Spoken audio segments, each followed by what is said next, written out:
case that has dragged for years. Manji Vadiola lives to tell a story on what transpired at the Westgate Mall on 21st September 2013. He was in the building when the mall was almost brought down as gunfire entered the air. Sasa mimi nilikuwa naumia, nimepigwa risasi karibu mbili hapa na mbili pande hii. Yeah. Halafu baadaye mimi tutalala kwa gari. The horrific scenes of the fateful Saturday morning have left him with nothing but scars of pain. Nilikuwa naumia, nimepigwa risasi karibu mbili hapa na mbili pande hii. Yeah. Halafu baadaye mimi tutalala kwa gari. Baadaye mimi naamuka, nakaa kwa kiti tena, naanza kupiga honi. Halafu watu mbili nasikia anakimbia, anatoa mimi. He says though the court has found 2 suspects guilty of the terror, his life will never be the same. His wife recalls how she received the news. Najua 1 week tu mimi hapa naongea, hakuna kitu mimi najua mahali mimi iko. Nasema mimi bye bye. Alafu mimi naomba Mungu, Mungu iko nini? Saidia mimi. On the other hand is Ramji Patel. He was commended for his heroism and bravery that saw most of those who were under hostage in the building saved. In our cross-firing ranges with them, when our officer with us was shot, so we left amidst the time of incident, but I had seen him physically, how he looks like, but not that clearly 100% to make sure that I can go and identify the kwamba ilikuwa huyo. Ramji saved more than 50 lives when the attack happened. He says he will still do the same even today. Hizo marisasi zikilia, mimi niliona wakiwa watatu, mimi niliona na macho yangu watatu. Wengine hata bado wakati tukigangana nao, wengine walikuwa natupiga marisasi kutoka kando. Even though the case has dragged on for 7 years, survivors say they have moved. To Ramji, the incident was a leap towards a resilient country. All right, so those stories sort of paint a picture of the journey Kenya has come in terms of those 8 years ever since that particular terror attack was orchestrated in Westlands in the country. So have we come of age, even as we reflect on the challenges of the past, have we come of age to secure our borders? And we want to reflect on this even as we mark that particular anniversary. As I mentioned earlier, I'm joined in studio right now by 2 individuals who will add impetus to this particular conversation. Dr. Mustafa Ali, who's an expert on terrorism and working closely with the National Counter-Terrorism Center. Thank you so much for your time. We're equally joined by Dr. Oscar Githua, who's a forensic psychologist, equally working closely with the NCTC. That's the National Counter-Terrorism Center. Gentlemen, thanks for your time. And let's begin as we reflect on those 2 stories that have just run. 8 years later, Dr. Ali, what can we learn from the past? Have we made strides towards not just improving the security within and outside our borders, but also, you know, changing the narrative when it comes to communities and the psychological assistance? There's so much to talk about this. Let's reflect on the journey so far, 8 years on. Thank you, Jesse. Kenya has made tremendous strides since the Westgate attack in 2013, when those misguided murderers walked into Westgate and brutally murdered Kenyans, and effectively, basically just desecrating the name of Islam, the religion that they claim to be fighting for, and desecrating this day, International Day of Peace, 21st of September, commemorated globally. What has happened from that time is that the security apparatus, community engagements by the government of the Republic of Kenya through the National Counter-Terrorism Center has been something that has been very effective, engaging communities to delegitimize this kind of actions that we saw 8 years ago, to work with faith leaders, to work with communities across the Republic of Kenya to ensure that this kind of action, attack on Kenya and Kenyans is something that Kenyans will never forget and will always work against, to ensure that we, as a country, do not go back to this kind of rhetoric that we saw during that time. Al-Shabaab and others running narratives that were being, in some cases, praised by equally misguided people that supported the cause of Al-Shabaab and other terrorist organizations. Okay, so we've definitely made strides in terms of NCTC and the security agencies working in terms of changing the communities and making them resilient. But I'll still belabor on that point, Dr. Githu. As a forensic psychologist, what best approach do we use to build up resilient communities, especially fighting against terrorism? Because we hear of active terror cells time and time again within the country, and we see of incidences where they're actually stopped even before they happen. Keen to note whatever happened in Mombasa with the security agencies. Talk to us about this, breaking down the thought process and especially the radicalization that might happen within communities. Thank you so much, Jesse, for this opportunity. I'll begin by saying that, of course, as a country, we've made strides, as my brother, Dr. Mustafa, has alluded to. And I had the opportunity and the privilege to help in the recovery efforts, starting from Westgate and all of the subsequent attacks in the country from a psychological point of view. And what I can tell you is that in 2013, probably was the first really mass effort. I mean, after the 1998 attack on the US Embassy, of course, saw a lot of organizations coming together in what was called Operation Recovery. But in 2013, we came and did a recovery effort in psychological trauma interventions, where we did what is now known as psychological first aid, where we involved a lot of people in the community.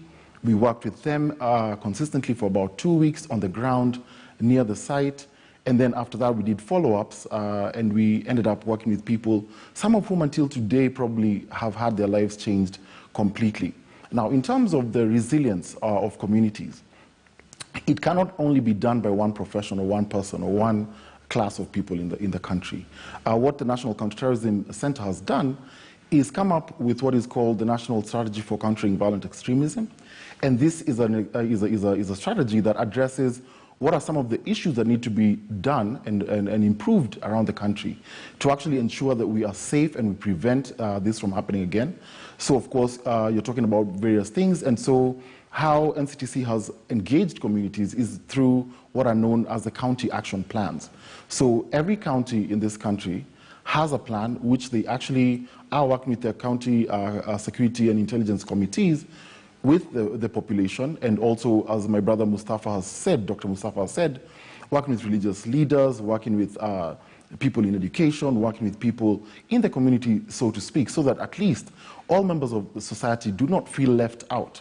And some of the issues that had actually been addressed from way back, talking about marginalization and things like those, are now addressed differently, because not all counties have the same issues, and all the counties have a unique way of approaching how they can actually engage with each other to reduce the chances that any of our young people can be radicalized. I know that you have asked the question also about what are some of the things that drive a young person to be radicalized, but I think let's handle a few more questions and then we can get into that, because it's really wide and broad.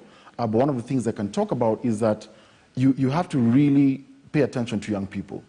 I think the generation of young people that were there to just be seen and not to be heard is long gone. Okay. At this point, if we do not listen to what young people require, what they need, engage them in positive and pro-social ways, we're really actually leaving a gap for those people who might actually have the means to radicalize young people, to step into that space, radicalize them, and probably turn them into enemies of our country. Okay. Thank you. That's really proper.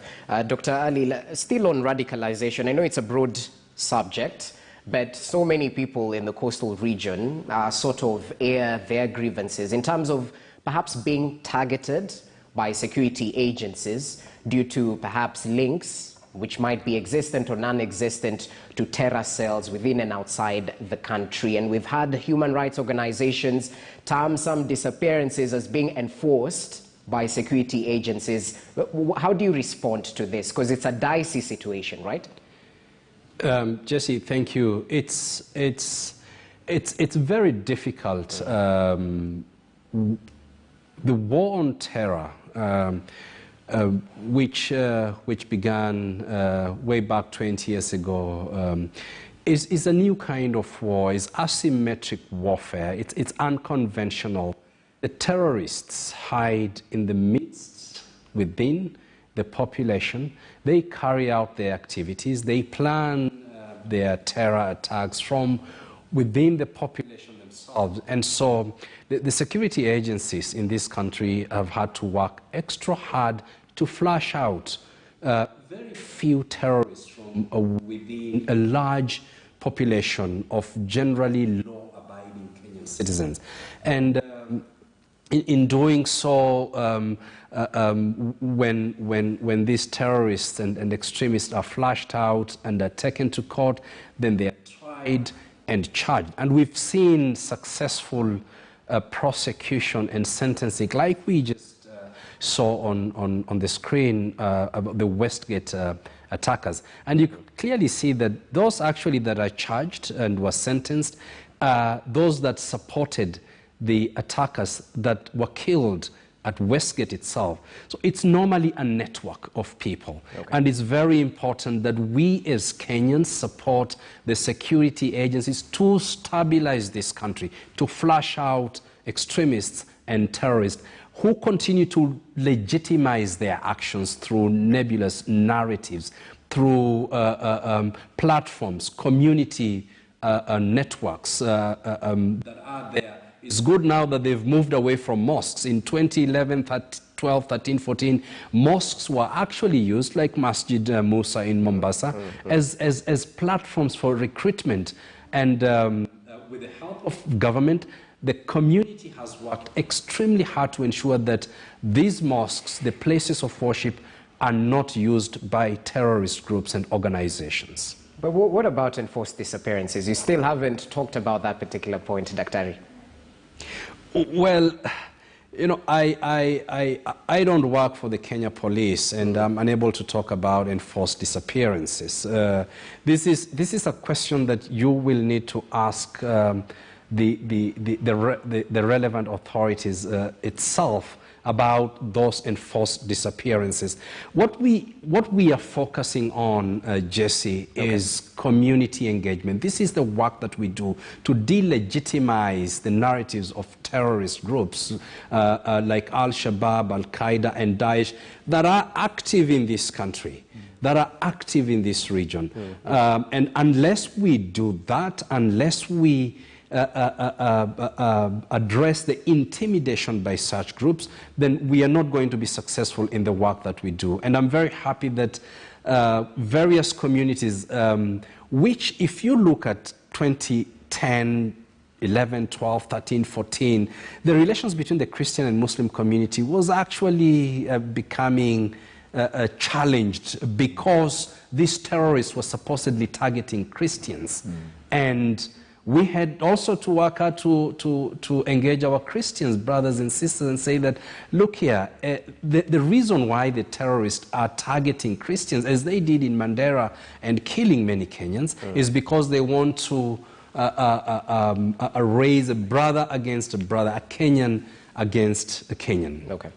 Divide and conquer, sort of. So, as you add your voice, Dr. Githua, let's talk about psychological assistance, because you highlighted you're quite instrumental when that unfortunate incident happened in 2013. And I also remember the media was put on spot as well, in terms of the psychological trauma that was sort of forced on members of the public through our dailies. And editorial policy sort of changed, and the approach was better in terms of the Dusit terror attack and all that. But let's talk about psychological assistance. How important is it, and how long does it last? In terms of the post-traumatic growth following a terror attack, can it last until 8 years on? And how best do you approach this in order to rid this individual of the thoughts, the traumatizing thoughts that occurred years past? Thank you so much, Jesse. I think if we focus on the psychological aspect of the traumatization that occurs after a terror attack, we first of all have to identify who we do not call them, in psychology, we do not call them victims, but we call them survivors. We only reserve the term victims for people who actually probably died as a result of the attack. But for survivors of the attack, we have to, first of all, begin by classifying who are we calling survivors.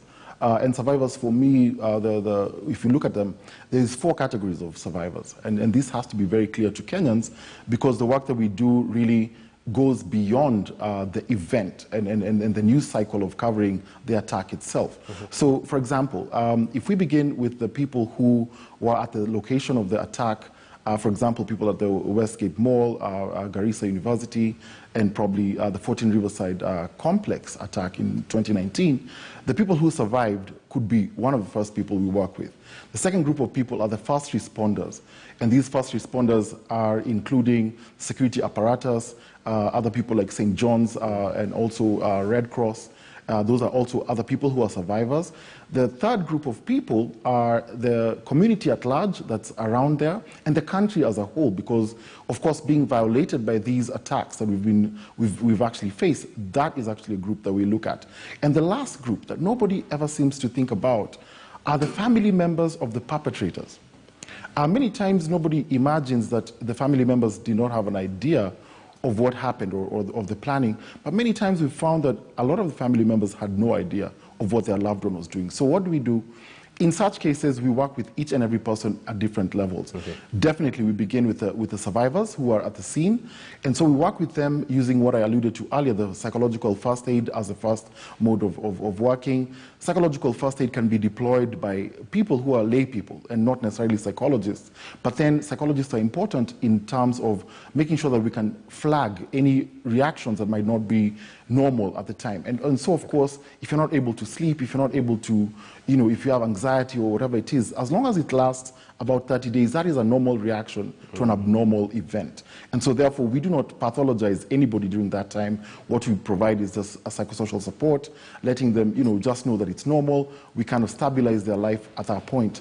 But then, beyond the 30 days, you find that now we have to do a bit more work, but with fewer people. The data suggests that after an attack, about 85% of people will actually, after 30 days, will actually go back to a normal response. But then about 15% of people will have complications from the attack. So when you ask the question, how long does it last? It actually lasts a long time depending on the effect of it on specific people. If you lost someone, if you lost a limb, if you, for example, were very close. I know of cases of people who were close to the attackers, but then they were not harmed.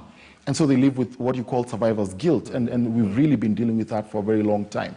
So these modalities, and in fact, one of the things I wanted to add is that in the beginning, the government never used to be involved in these psychosocial responses because it was seen as a purely security response.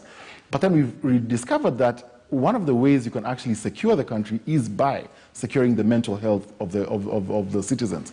So in 2019, the National Counterterrorism Center was actually at the forefront of the response after the 14 Riverside complex attack.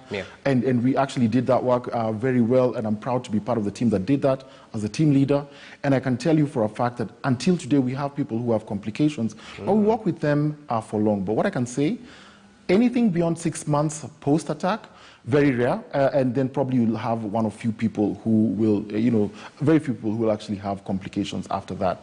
However, we do work with people. We're training more psychologists as we speak, and I think that this country is better for it. And I really appreciate the fact that the head of state, His Excellency the President, Uhuru Kenyatta, in 2019 recognized that mental health is an issue that needs to be taken more seriously in this country.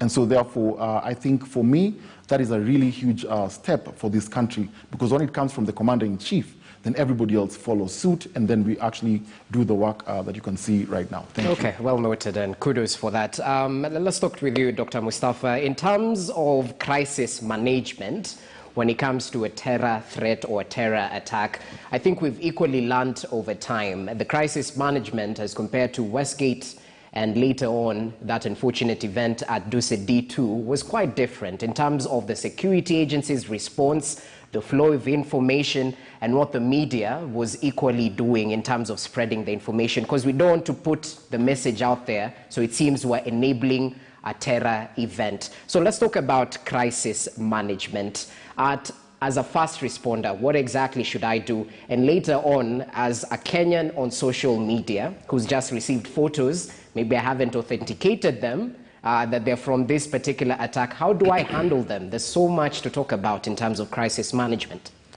Thank you, Jesse. If you look at the way Westgate was managed and D2 attack was, immediately after the attack happened, the response and the crisis management that came immediately after those two attacks were markedly different. When D2 attack happened, the security agencies, which now worked in a multi-agency approach, responded very effectively. They were it was immediate. The population knew almost immediately that this was a terrorist attack, and they evacuated those that could evacuate immediately. Those that were caught up inside the building were evacuated by those who had some skills within the building before the teams that came to neutralize the terrorists came in. It was very different during the Westgate, which I must say that then Kenya was very much unprepared. The crisis management of that particular attack, we actually saw then that the security agencies were not very prepared how they are going to deal with the issue. There were a lot of miscommunication to the extent that the debacle at Westgate extended for a few days. At Dusit, it was quick, and mopping up operations started almost immediately. When it comes to communication, and terrorism it's about the mind. Dr. Gidhua is talking about when this terrorist attack place, Westgate. In fact, the primary target is not the Westgate or Dusit D2 attack. It is actually the policy makers. They're trying to send a message to a third party. And so communication plays a major role here. During Westgate, terrorists successfully took advantage of our own media. The social media where they were on, they were actually giving... They were even tweeting. They were tweeting blow by blow. In fact, most people were following Al-Shabaab's Twitter and Facebook posting than our own media. And this meant that they were actually succeeding in their propaganda, in their dark matter that they were trying to put out there. And Jesse, there are two elements here. There's risk communication, and then there's crisis communication. I think we've come a long way. Today, what we are doing here is to focus on risk communication, to prepare the Kenyans about what these guys are all about. It's about intimidation, it's about legitimizing their cause, is about recruitment even.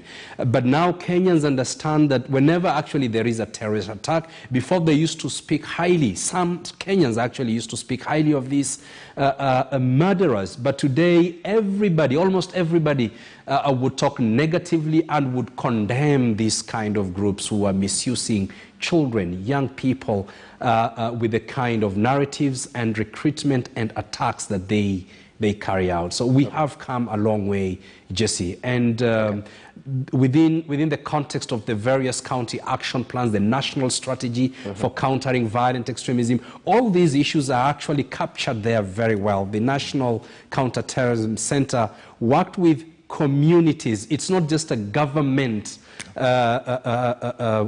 or affair. The center went out to the communities and took views from the communities in order to prepare this strategy, which is owned by Kenyans and it is implemented by Kenyans, and that way we are much more successful in the way we are dealing with terrorism today. Okay, we'll be back with more on this, especially what the county action plan entails, because in terms of community preparedness, I'd want to know in terms of the approach. Is it like a Nyumba Kumi initiative? I think these are basic questions that Kenyans equally